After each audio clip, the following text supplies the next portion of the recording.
Court একুইটাল খালাস দিয়েছিল।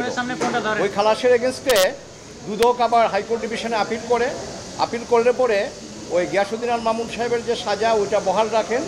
আর তারেক রহমান সাহেবের একুইটালের এগেনস্টে খালাসের বিরুদ্ধে যে আপিল, ওই আপিল মঞ্জুর করে ওনাকেও 7 বছর দেওয়া হয়।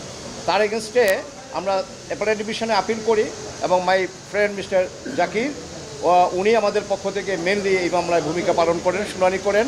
এবং আজকে অ্যাপেলেট ডিভিশনের full court presided by honourable chief justice, এবং উনি আমাদেরকে নির্দোষ সাব্যস্তে গিয়াসউদ্দিন আল মামুন সাহেবকে এই মামলায় খালাস দিয়েছেন। আর তারেক রহমান সাহেব যদিও এই মামলায় আপিল করতে পারেননি, আমরা আমাদের সুপ্রিম কোর্ট এবং ইন্ডিয়ান এবং পাকিস্তান সুপ্রিম কোর্টের বিভিন্ন জাজমেন্ট থেকে আমরা দেখিয়েছি যে যদি মামলা প্রিন্সিপাল অ্যাকিউজডের এগেনস্টে প্রমাণ না হয়, যদি মামলা দেখা যায় যে না এটা ইন্টেনশনালি করা হয়েছে হ্যারাসমেন্ট করার জন্য, হিউমিলিয়েশনের জন্য, এবং এই মামলা সাজা দেওয়ার মতো কোনো কিছু নাই, সেক্ষেত্রে কেউ যদি আপিল নাও করে কোর্ট ইচ্ছা করলে তাকেও এই খালাসের যে বেনিফিট এটা তাকেও দিতে পারেন। এইভাবে আমাদের প্রেয়ার ছিল এবং বিভিন্ন সাইটেশন আমরা যখন দেখিয়েছি অনারেবল চিফ জাস্টিস সাহেব এবং বেঞ্চে যে সমস্ত মাননীয় বিচারপতি মহোদয় ছিলেন তারা আমাদের এই কন্টেনশনটা অ্যাকসেপ্ট করেছেন এবং তারেক রহমান সাহেবও এই রায়ের বেনিফিট পাবেন।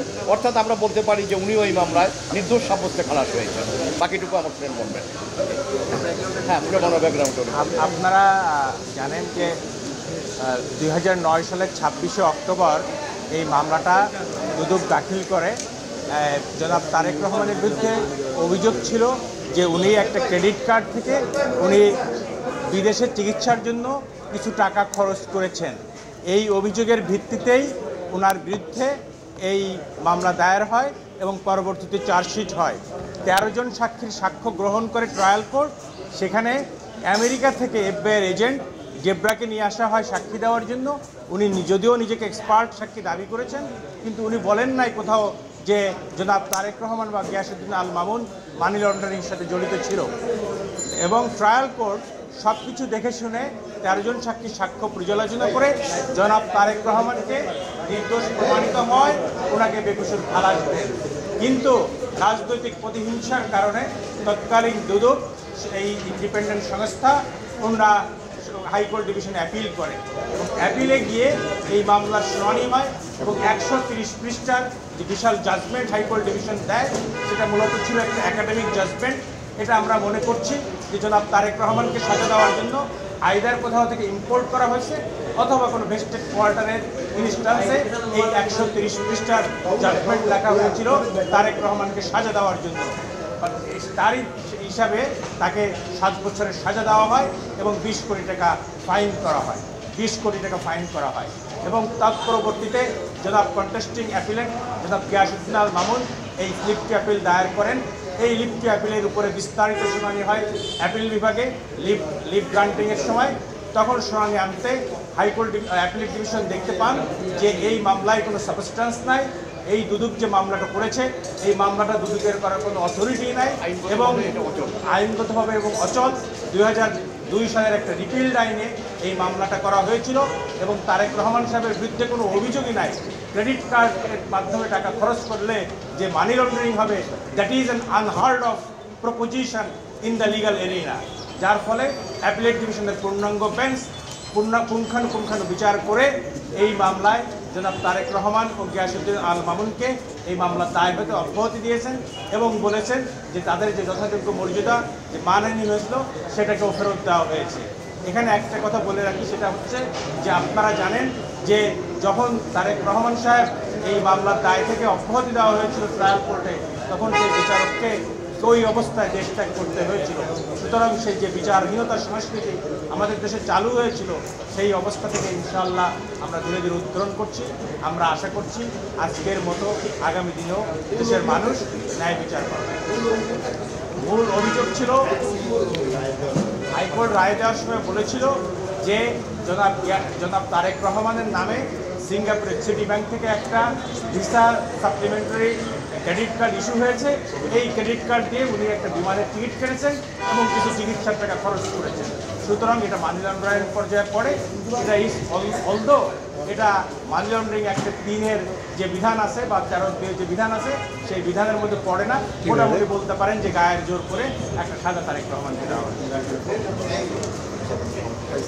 যাদের তাকান চিস্তি ভাই, এই মামলাটিতে ট্রায়াল কোর্ট আমরা যখন করেছিলাম, যাদের তাকান ট্রায়াল কোর্ট আমরা যখন করেছিলাম তখন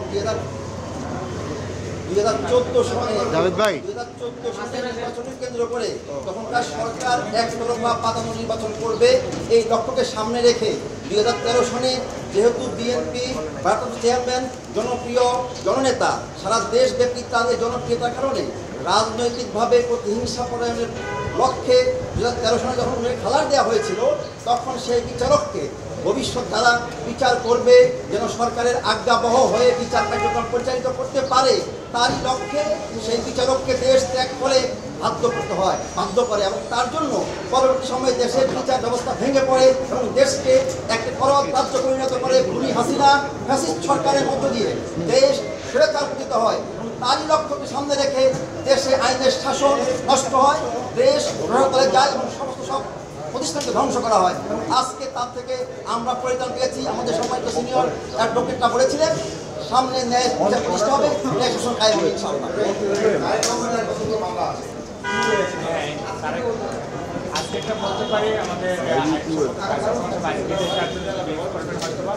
আমার জানার মতো ওনার আর কোনো মামলা পেন্ডিং নাই, একটা মামলা আছে সেটার সাথে একটা আছে কিন্তু সাথে স্থগিত আছে। এটা এটা ওনার বিষয়ের মামলা মামলাটা পেন্ডিং আছে, ওই মামলাটা মানে প্রসেসিংয়ের মধ্যে আছে। ঠিক আছে, অর্ডারটা আজকের অর্ডার যেটা হয়েছে সেটা হচ্ছে যে জনাব তারেক রহমানকে এই হাইকোর্টের দেওয়ার যে 7 বছরের সাজা এবং 20 কোটি জরিমানা, এই জরিমানা থেকে ওনাকে অব্যাহতি দেওয়া হয়েছে এবং ওনার বিরুদ্ধে অ্যাপিল বিভাগ সাক্ষী পর্যালোচনায় এবং মামলার বিষয়াদি আলোচনা করে ওনার বিরুদ্ধে মামলার কোনো ইনগ্রিডিয়েন্ট, অফেন্সের কোনো ইনগ্রিডিয়েন্ট পাওয়া যায় নাই এবং ওনাকে এই মামলার দায় হতে অব্যাহতি দেওয়া হয়েছে এবং ওনার যে সম্মান এবং অবস্থান ক্ষুণ্ণ হয়েছে সেটিকে ফেরত দিতে বলা হয়েছে।